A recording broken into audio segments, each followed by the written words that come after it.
Good.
All set? Okay.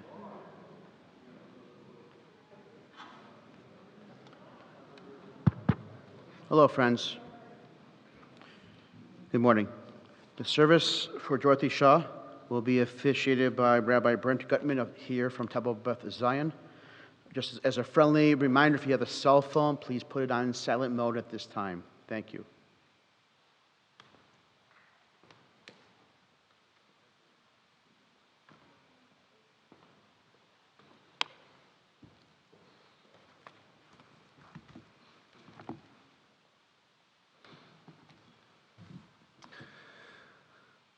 Kol omer kara, v'amar ma hekra.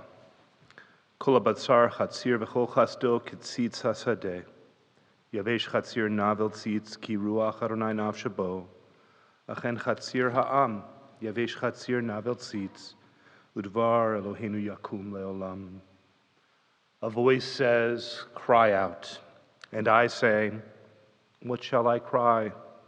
All flesh is grass, and all its beauty is like the flower of the field. The grass withers, the flower fades, when a wind of the eternal blows upon it. Surely the people are grass, the grass withers, the flower fades, but the word of our God shall endure forever.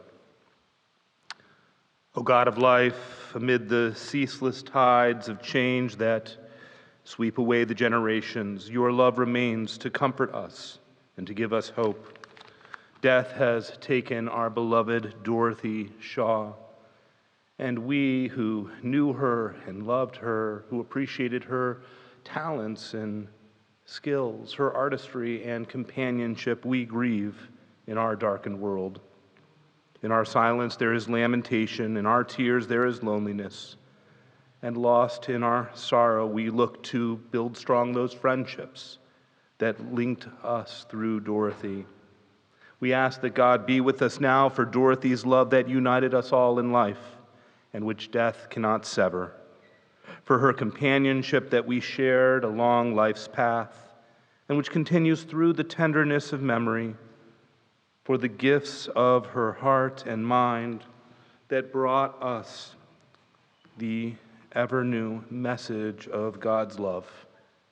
In this time of grief, we listen to the voice of our sacred scriptures. They tell us of our kinship with the Creator, in light as in darkness, in joy as in sorrow, in life as in death. Psalm number 1.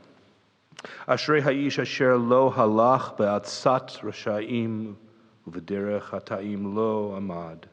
Happy are those who have not followed the counsel of the wicked or taken the path of sinners or joined in the company of the insolent. Rather, the teaching of God is their delight, and the study of that teaching day and night. They are like a tree planted beside streams of water that yield its fruit in season, whose foliage never fades and whose fruit always flourishes. Adonai mi yagor ba'ohalecha mi yishkon b'har kodechecha. Adonai, who may abide in your house, who may dwell in your holy mountain.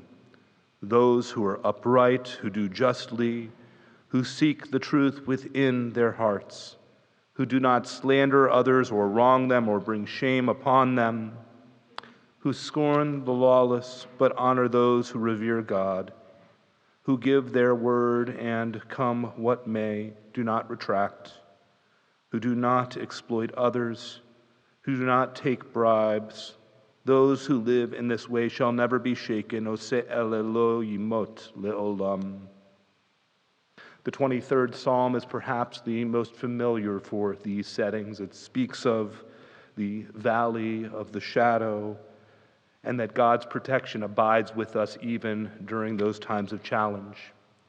I'll share the psalm in Hebrew and then welcome you, if you would like, to join me in the familiar English.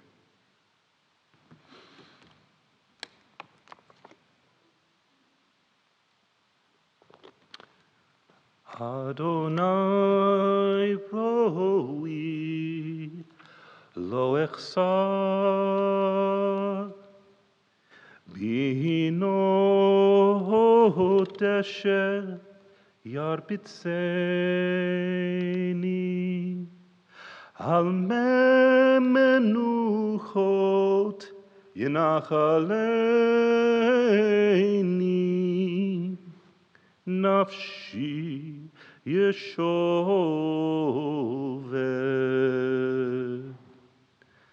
yancheni v'magle tzedek leman shemo gam ki elech beged mavet lo ira ra ki ata imadi. The Lord is my shepherd, I shall not want. He maketh me to lie down in green pastures.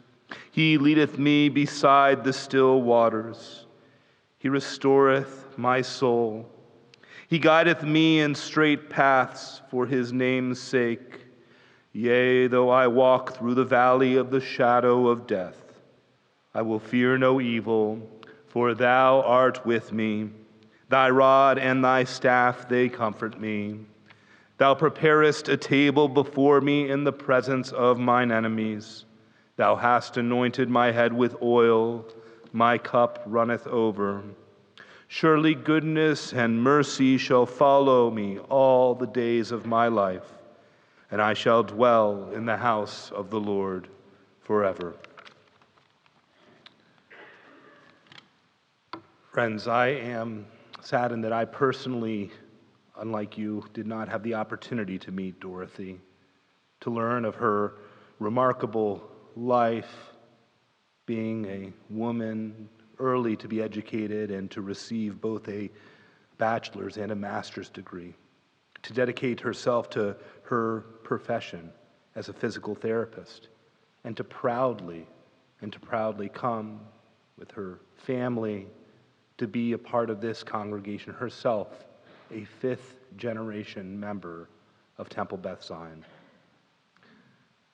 At the same time, since I arrived here in July, it has been my pleasure, truly, to learn vicariously about the lives of our members and the remarkable way that they committed themselves towards creating a better, more compassionate, peaceful, and just world in our community. And so it is a great privilege for all of us to be able to hear from Dorothy's nephew and niece, from Craig and Rachel Shaw, Rachel who will be sharing her great nephew's words, Yale Shaw's.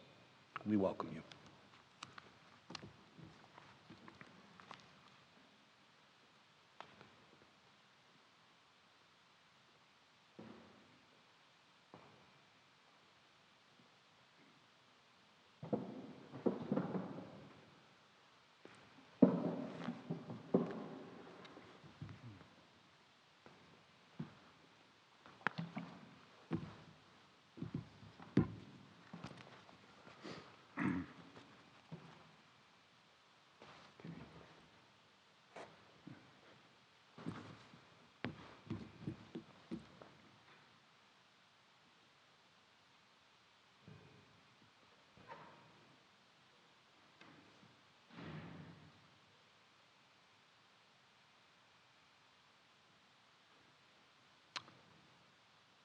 Good morning, everyone, and welcome. We're very pleased that all of you could be here today, and those of you watching the live stream. I know that Dorothy's here and very aware of everything going on.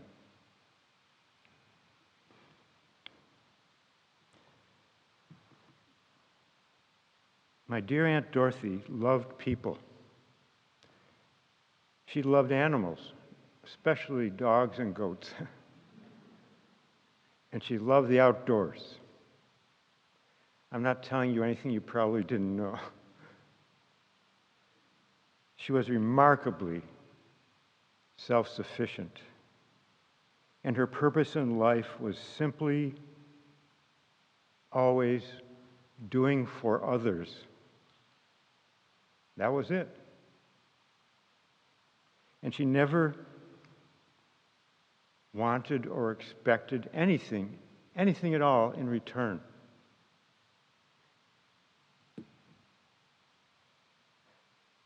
When I asked her once why she was always helping others, she responded, "This is how my mother raised me. And it makes me happy helping others. So what other reason for doing anything?" In recent years, I realized that the best way to make her happy was to ask her to do me a favor. Nothing made her happier than doing for others. Is that unbelievable or what? And how can we explain this? How can we understand this? An example, just as a glass full of water, when continued to be filled, can only overflow water, right? That's all that can come out. So, a pure, full heart, as Dorothy definitely possessed, can only overflow with love. In any interaction, in any person met, it was an opportunity for her to express love, to just come straight out of her automatically and naturally. As a close family friend recently remarked, Dorothy never met a stranger, meaning that once meeting a person, they would automatically become a friend. It was nature at work.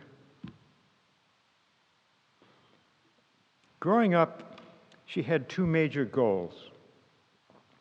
From the age of 14, she wanted to become a physical therapist. And number two, her plan was to buy land in the woods and build a very nice house there to enjoy the natural environment for the rest of her life, if possible. Those are the two big goals she had. And did she fulfill her dreams? Yes. So she wanted to be a physical therapist from the time she was 14. And she had two uncles who really looked after her, Uncle Charles and James, Uncle Jim. And because of them, she was able to attend Mary Washington College in Virginia, where she was, until this past week, the class agent for the class of 1941.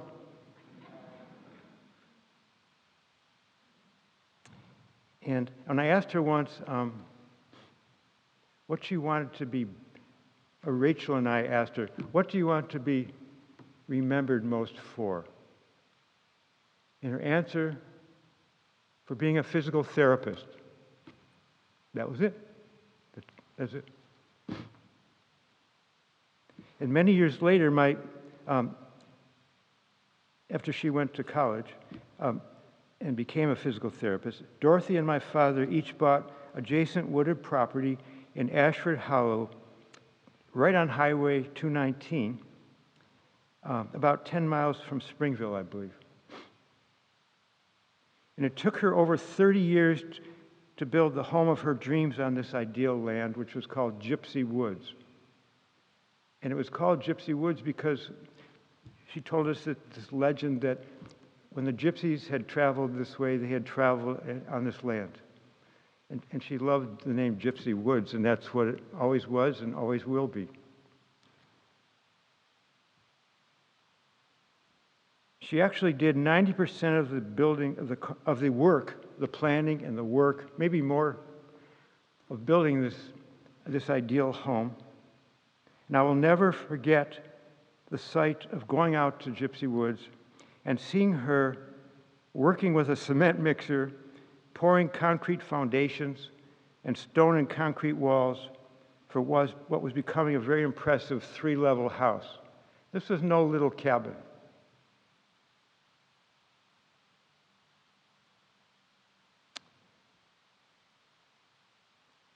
There was nothing that she could not accomplish.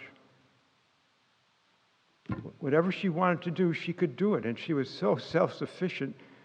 I've never known anybody like this at all. I mean, anything. I could talk for hours about some of the things she did. She had a pond put in. She wanted to have a little boat, so she made a boat. She got a kit, and she made a boat that could be used. Just anything. And she was really became an expert in building fireplaces. You know, that's something of an art. It's a science and an art to make sure they draft properly. And that was the focal point of her house, was this beautiful stone fireplace she made. And we asked her also, what was the best accomplishment of your life, Dorothy? And again, she didn't hesitate. She said, Gypsy Woods. And how many of you have ever been to Gypsy Woods? Could I just see? Oh my God, are you kidding? Almost, literally everyone. And for each one of you who raised your hands, there are probably 50 or 80 other people who she gladly invited out there for a picnic or any excuse. Camp out there, stay overnight. And most of the time, she did all the menu planning. She bought the food. She cooked it, cleaned up. I mean, it was her joy. It was her pride and joy, Gypsy Woods. And later, this will be announced, but after this service, we'll go to the cemetery briefly and come back for a lunch. And people can give their own testimonials in the chapel. And there's a painting there that I found just yesterday in her house. In the middle of late in the night, I called her wonderful upstairs tenant, Ashley, and asked if she could possibly get it and bring it in so that you could see it at this reception lunch. And some of you have already had a peek at it. It's a marvelous painting. But this was her best accomplishment, and who could disagree? So as many of you know, Dorothy was interested in many different areas of life. And I know some of you are here from all the disparate areas, and she would have loved that. And she made lasting personal friends in every one of them, including working as a public health physical therapist for Erie County and the state. You know, she worked with a lot of challenging people who didn't have, you know, the finances to go through the regular healthcare systems. The more someone was in need, the more she wanted to help them. And she traveled all over Erie County and later Niagara County, treating people, treating her patients. And she loved to drive, and it was nothing for her to drive 40, 50 miles to do some little thing for a friend. Nothing. She wanted to know if I wanted to visit colleges before my senior year. Didn't matter where. I said, sure. So we went to Columbus, Ohio, and Ann Arbor, Michigan. And she would have taken me to Southern California if I'd wanted, or maybe even Nome, Alaska. I mean, but she would have. And it was just a joy always being in her company. So the next area of her interest was playing the recorder. And do we have recorder people here? Any recorder? Sure. Welcome. And we refer to people from different areas of interest as a person. So you all are our recorder people. And many of you went to her 100th birthday at my sister's house a little over 3 years ago, and it was really so wonderful. And some of you I know are here today. But she started out playing the piano, and her father wanted her to practice 2 hours every day. And she did. And she still loved music. and she studied music in college along with the sciences so she could become a physical therapist. Anyway, my grandmother once told me in all sincerity that Dorothy could have been a concert pianist. But I never even heard her play. But she liked Baroque music, and she chose the recorder in a big way.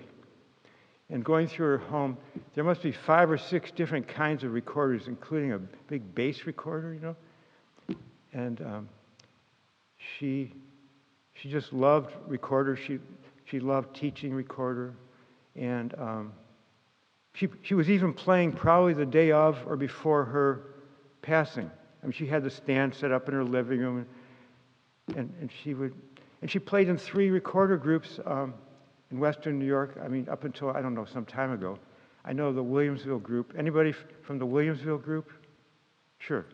And there were other groups too. I'm just not familiar, but she loved music, and she had absolute pitch, perfect pitch, which was something of a challenge when she had to listen to other people.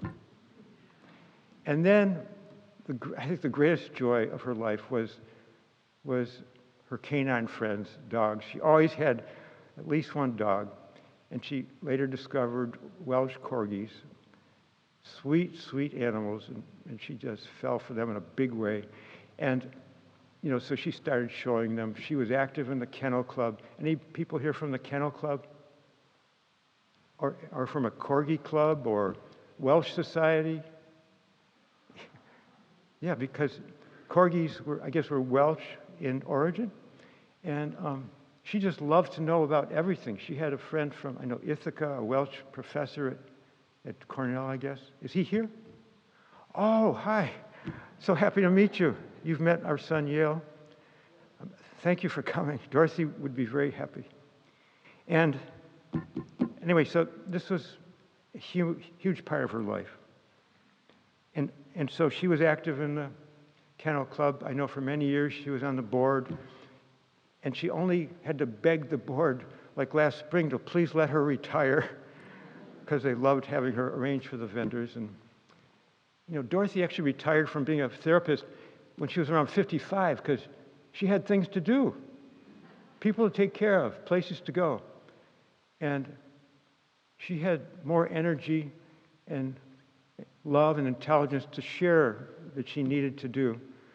And she never really retired, I guess, until after her 103rd birthday when she lost her corgi and she had to leave Gypsy Woods and even give up her car. That was not easy, but she did that a little over a year ago.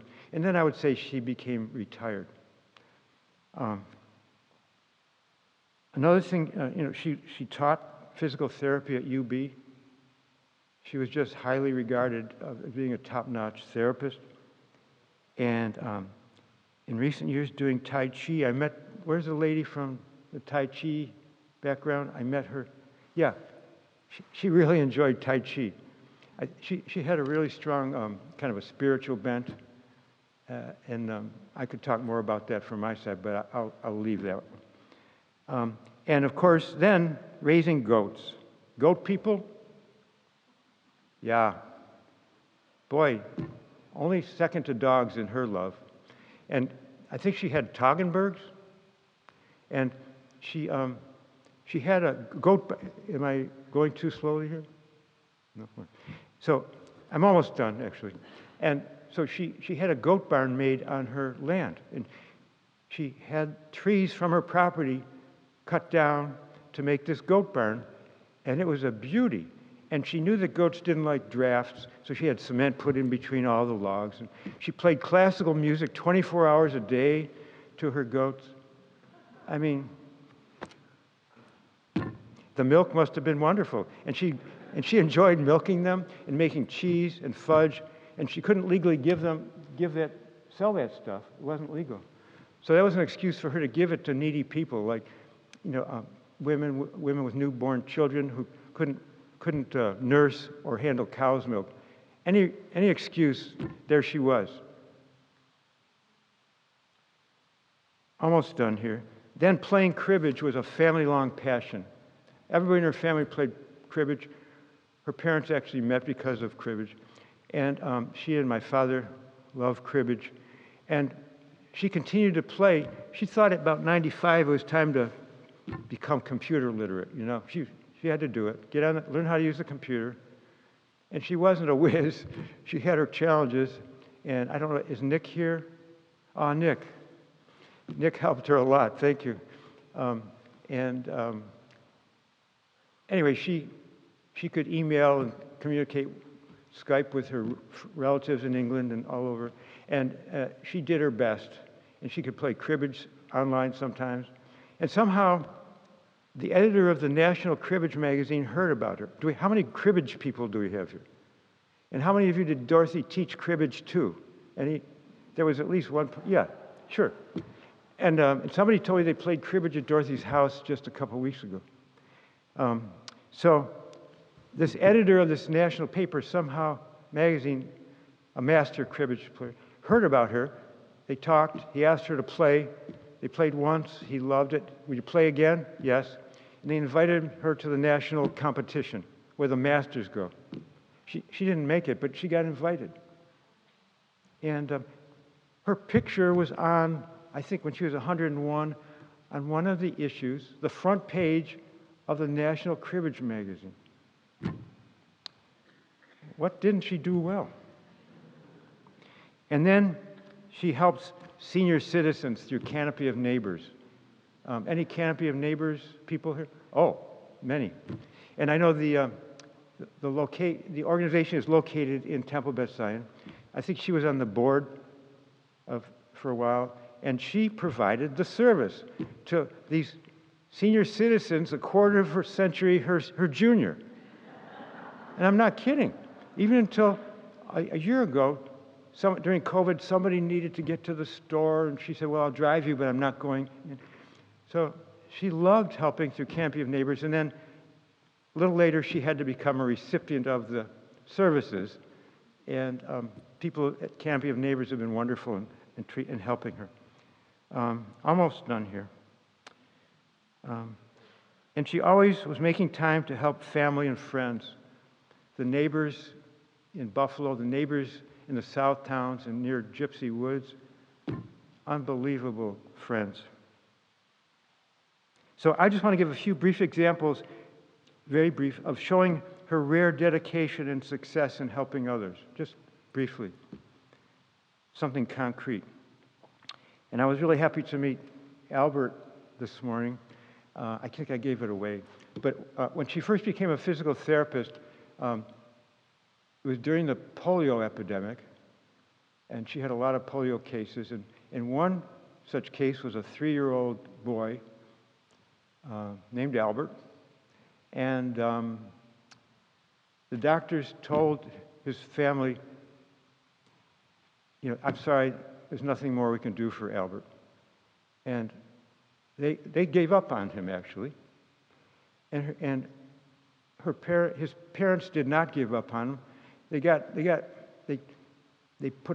some, a building door, and gently took her out of the hospital, and carried him home. And Dorothy's supervisor said, I'm sorry, he can't be on your caseload anymore, because in the time you treat Albert, you could be treating 3 other patients. So I'm sorry, Dorothy. Well, Dorothy thought, oh yeah, I have my own time. So Dorothy spent her own personal time, would go to Albert's house and continue to treat him. And then when the opportunity came, there was a special place in Warm Springs, Georgia, for treating polio people. It was a huge epidemic. And Dorothy got permission to work there and got a scholarship. One person could get a scholarship to come to this facility. This is where FDR had gone for therapy and treatment, very famous place in Georgia. And she said, Albert will be my scholarship student. So she called Albert's family, and they brought him all the way to Georgia. and she got him the care and the attention and the love. Well, they didn't give up on people. Of course, Dorothy never gave up on Albert. And then, so at her 100th birthday party 3 years ago, guess who was there? Albert. He wasn't supposed to be there. He wasn't supposed to make it. And if you think there's not a close bond between Albert, his family, and Dorothy, you're mistaken. And then at her last birthday, Albert and his family showed up at Dorothy's house, in September, just to wish her a happy birthday. So, Albert, would you mind raising your hand? And he's here today because of his family and because of Dorothy, basically. And I'm sure there must be, maybe 50 other people in the world that have similar stories. Okay, I'm really almost done. Then a real short one about a dear friend, Shirley. Shirley was a great friend of Dorothy's who needed a kidney transplant. Dorothy's blood was compatible. She volunteered to give a kidney. She was over 90. And the doctor said, sorry, can't do that. Shirley eventually got a kidney, but that was Dorothy. And then she had a very, very special, friends were all over the place. Her very special friend, Alice, who lived upstairs in her house, they were like companions. They did everything together. Alice became terminally ill. And Dorothy said, I'll give you 3 choices, Alice. You can go into a hospice, you can stay upstairs in your apartment in my house, or you can go out to Gypsy Woods, 10 miles from nowhere. Had electricity and running water, but Alice picked, guess which one? Gypsy Woods. Dorothy didn't flinch. She didn't hesitate for a minute. Fine. Of course, Dorothy knew nothing about giving hospice care. It didn't matter. She would figure it out. She went to a hospice, got trained. Normally they wouldn't do that, but because she's an experienced health professional, they did. And for over a year, Dorothy single-handedly in her house took care of Alice's every need 24 hours a day. And if you think that wasn't physically and mentally and emotionally draining, I could never even consider doing that personally. But and Alice lived over a year in that situation. And so Dorothy would have to get and put logs on the fire every couple hours to keep it warm. She'd have to get up and kind of turn Alice every couple hours, for her well-being. And I never heard a word of complaint out of Dorothy. And Alice had the ending she wanted. And sometime later I asked Dorothy, how did you do that? How could you do that? How could you humanly possibly do that? And she said, I'd have done the same for any friend.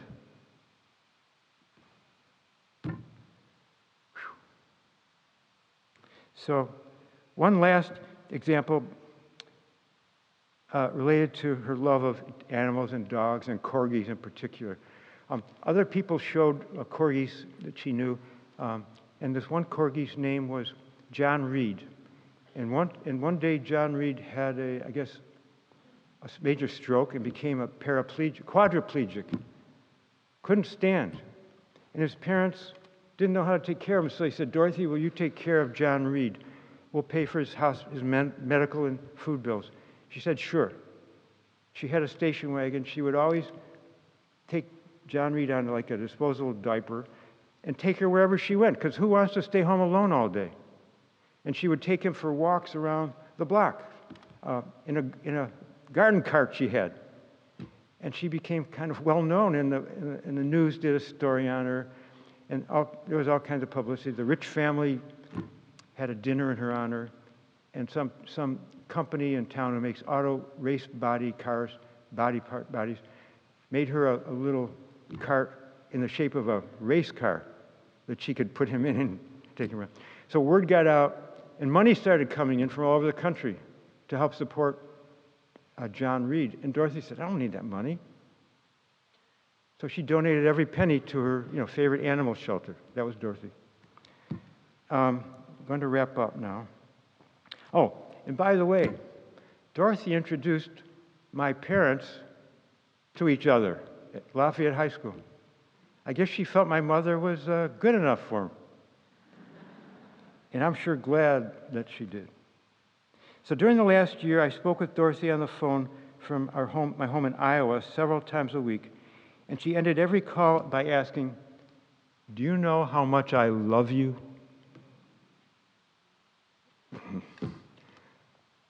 Excuse me. Every call. And I want to say to her, Dorothy, do you know how much we love you?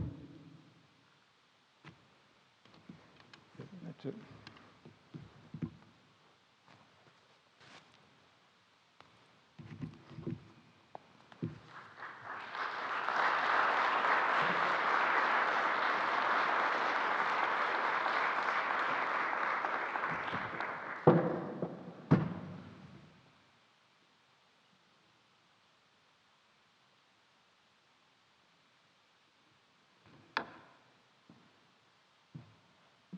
So I'm Rachel Shaw. I'm Craig's wife, and Yale, who was going to come and speak, his mother.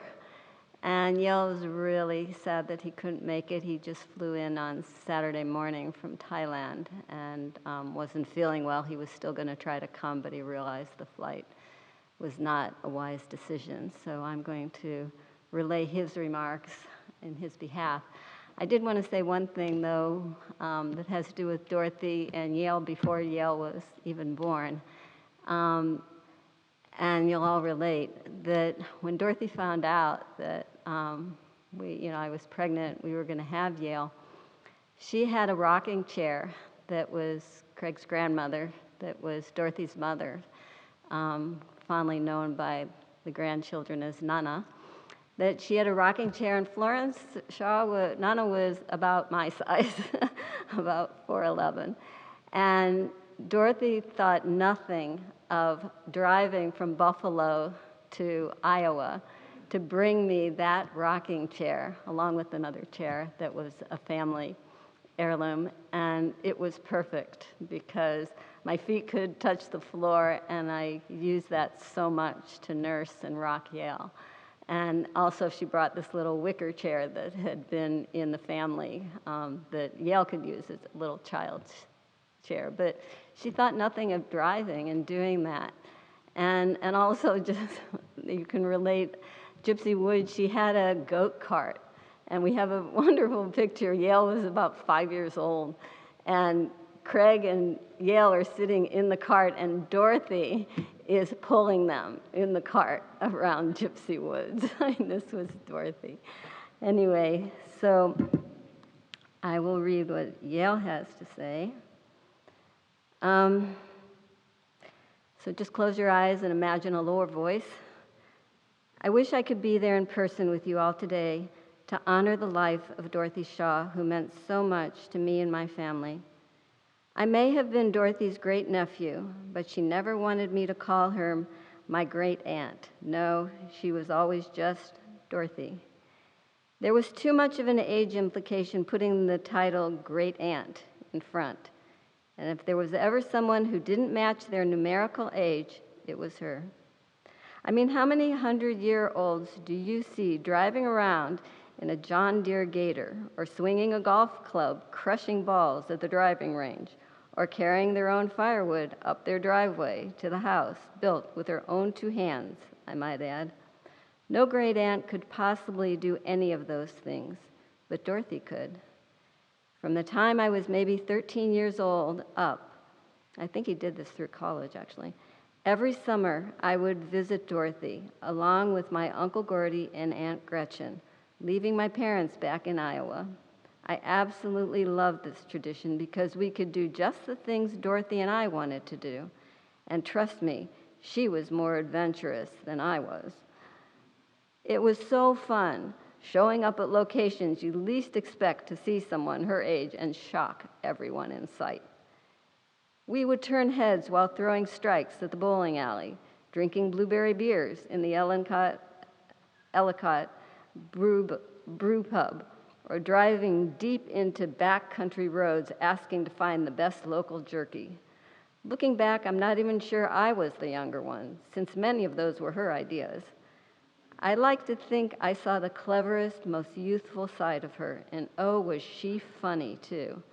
When we would go out for a meal on a hot day, Dorothy often wanted iced coffee, as many of you know. If she asked for an iced coffee and the response was, "We only have hot coffee," her eyes would light up, and you could just catch a devilish smirk coming to her face. She would reply, "So you have coffee?" "Yes." "And do you have ice?" "Yeah."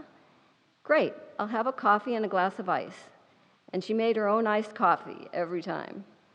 There really wasn't anything Dorothy couldn't make or do herself, although she never put her needs first. At the heart of everything she did was pure selflessness. And because of that nature, she was able to care so well for people and animals that couldn't always manage on their own. The impact of her care is immeasurable. The number who felt her love is incalculable. No one was too young or too old for her adoration. Dorothy, you taught me what it means to never compromise on your morals or the fabric of your character. You showed us all how to be a good person in the truest form, always considering the well-being of others before your own. Your memory and legacy live on through all of us. Thank you for everything you were. I love you so much. Thank you.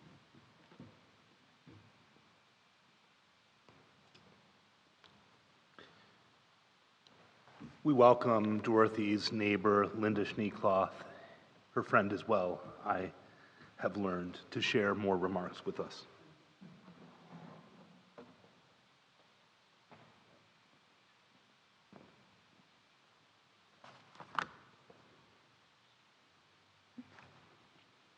Maybe I should stand on your little platform here.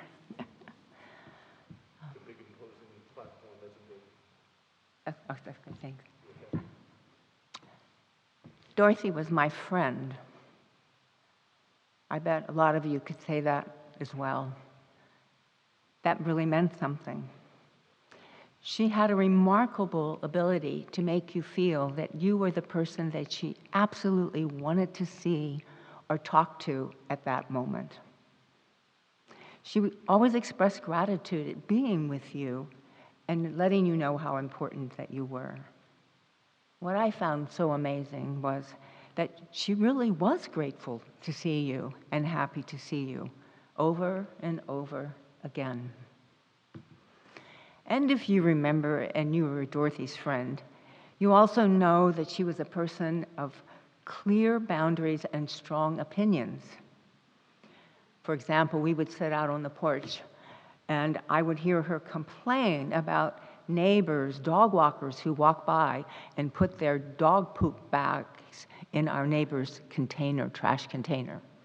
She said, why don't they take that home and put it in their own container? Why are they using the neighbors? And then she also thought things that she felt were really not okay. Some of them really serious and some of them not. But for example, if you trimmed your tree in a way that she didn't like, she would definitely let you know. Or if you tried to plant something in front of her house and it was not anything that she was interested in, unlike, of course, the sunflowers that she did love, she would let you know in no uncertain terms. So it turns out that if you were on the other end of some of those, that it was really very uncomfortable. And sometimes it even ended relationships, which was always a sadness to everyone. I actually found both sides of Dorothy when we first moved to Buffalo in the early 1980s. My house is down the block from Dorothy's, between the old co-op, if you know Buffalo at all, and Ferry Street. And so she would walk down that area, and every time she would stop and greet my mother. My mother was living with us after a stroke. She was wheelchair-bound and aphasic. But that didn't stop Dorothy from having a conversation with her. They would have hand signs and that they would laugh and they would point at things and somehow or another had wonderful communications. Those stops were very, very important to my mother, and I always appreciated that. But on the other hand, when the young man who was living with us and helping care for my mother would walk to the co-op and not have his dog on a leash, he heard quite clearly how irresponsible he was and that he should take much better care of that animal.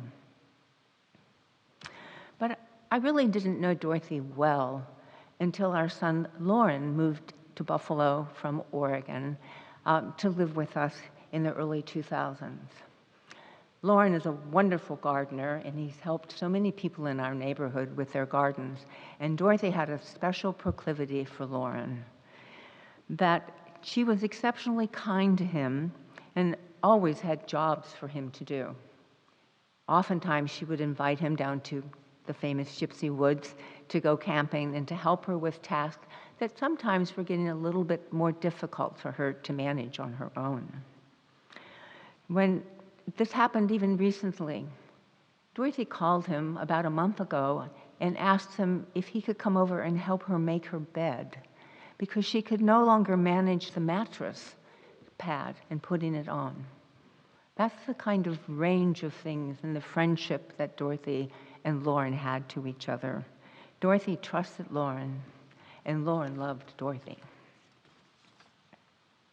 We all know that Dorothy was fiercely independent.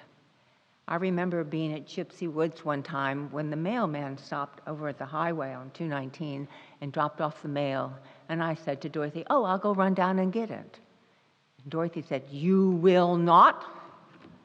She says, "I will go and get it, because if I stop going down and getting the mail, I won't be able to do it anymore." And I always remember that lesson. Dorothy knew she was getting older. Not old, mind you, but she was getting older. And she had some difficult decisions to make. As Craig said, she had to stop driving. That was really, really hard for Dorothy. She had to sell Gypsy Woods, and she moved to Buffalo. I remember asking her if it didn't make her really sad to leave Gypsy Woods. And she said, I'm kind of surprised that I'm not very sad, because it was time. And Buffalo in the summer is beautiful.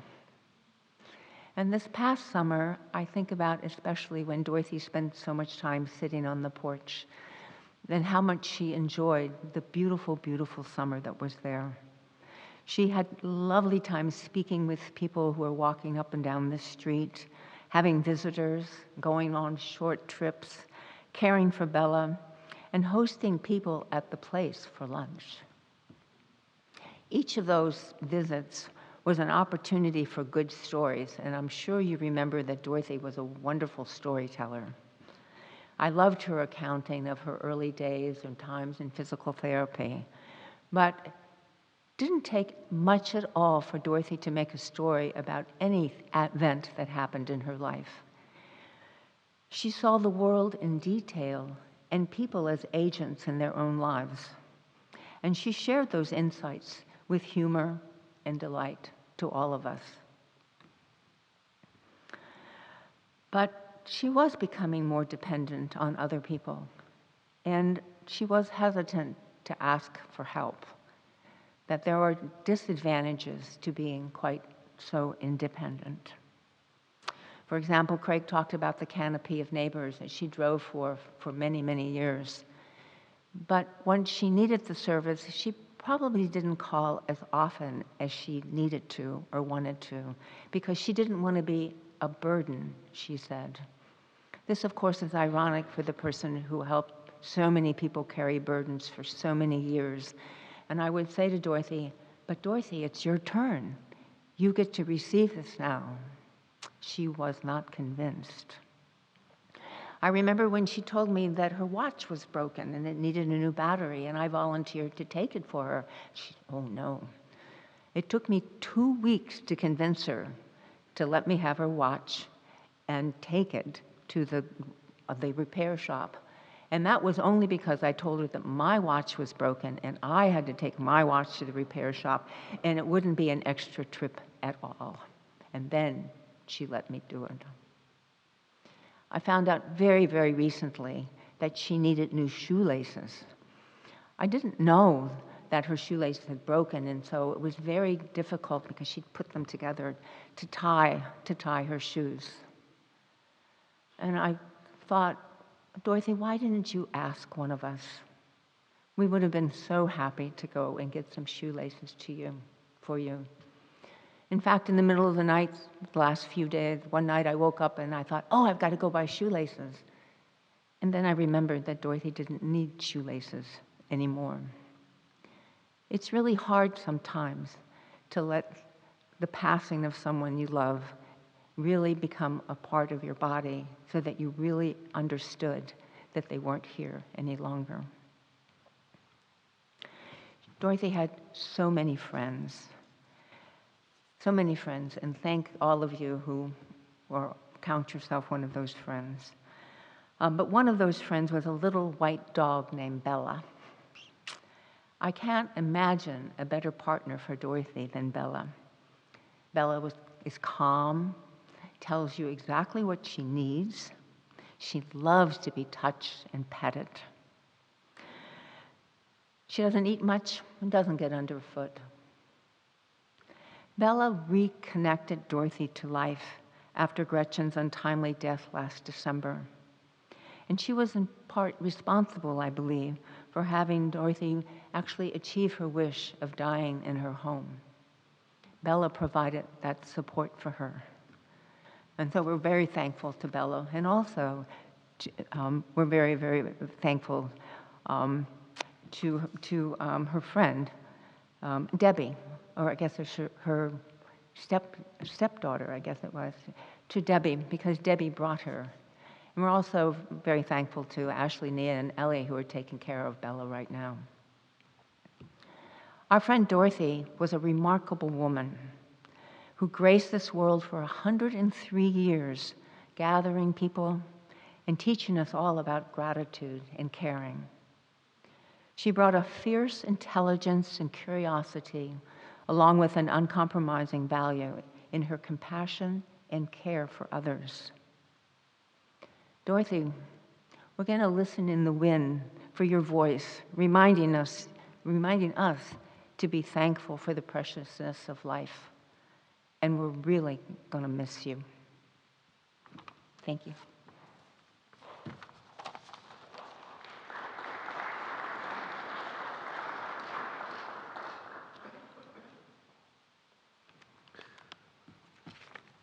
Linda and Rachel and Craig, thank you for sharing those beautiful reflections on Dorothy's life.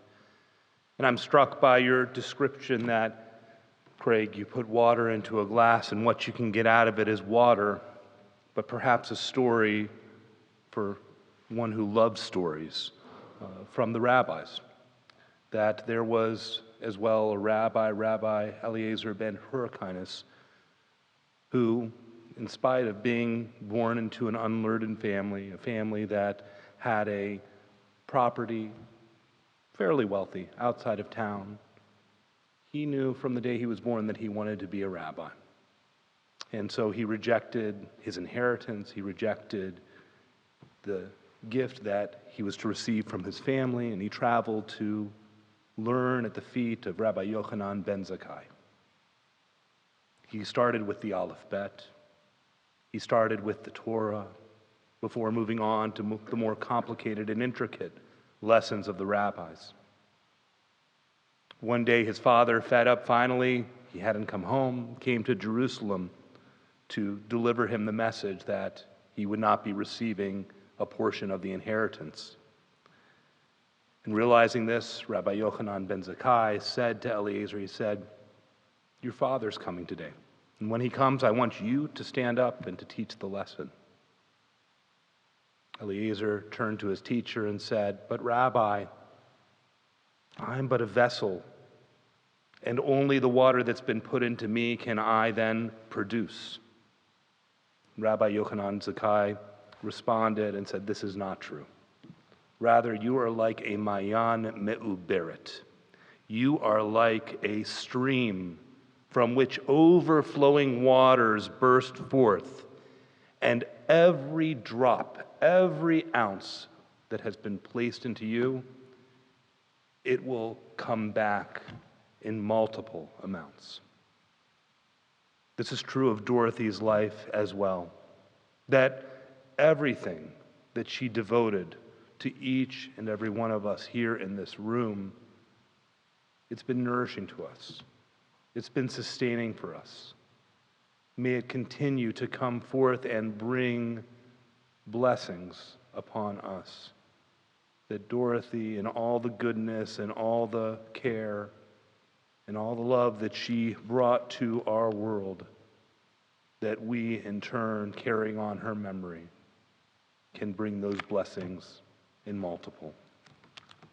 In this moment, I welcome us to rise for the Jewish memorial prayer, which asks for Dorothy's memory to be bound up in the bond of everlasting life. El Maleh.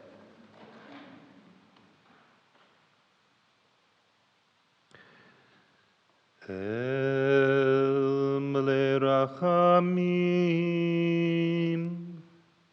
Shochen Bamromim, Ametzeh Menucha Nechona, Tachat Kanfe Hashchina, Im Kedoshim Utohorim, Gezorah Rakim Mazhirin, Et Nishma Dorothy Shah Shalcha Leolamon, Bal Rachamim Yastireha B'tzedek Nafav Leolamim, Vayitzro B'tzro HaChaim Et Nishmata, Adonai Hu Nechalata, V'tanuach v'shalom al mishkava, v'nomar, Amen. Compassionate God, eternal Spirit of the universe, grant perfect rest in your sheltering presence to Dorothy E. Shaw, who has entered eternity. O God of mercy, let her find refuge in your eternal presence, and let her soul be bound up in the bond of everlasting life. God is her inheritance. May she rest in peace, and let us say, Amen.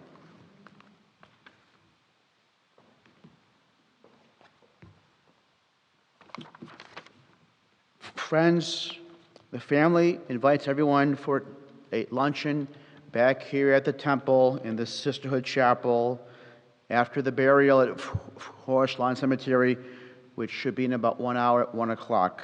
For those of you who are not going to the graveside, you're more than welcome to stay at the temple, and there will be coffee and tea available in the Sisterhood Chapel, upon which the family and everyone else will be returning for lunch and to share tributes to Dorothy again here at the luncheon. If any of Dorothy's friends wish to assist as pallbearers, I ask anyone who would like to assist to kindly step into the aisle. If anyone is not able to, then our staff will be able to. At this time, for those of you going to the cemetery, please put your four-way flashers and your headlights on. We will be proceeding to Forest Lawn Cemetery for the committal. Again, everyone is invited back here for lunch at 1 o'clock on behalf of the family. On behalf of the family and everyone else, thank you again for your attendance here today. We will remain standing as the casket exits the sanctuary.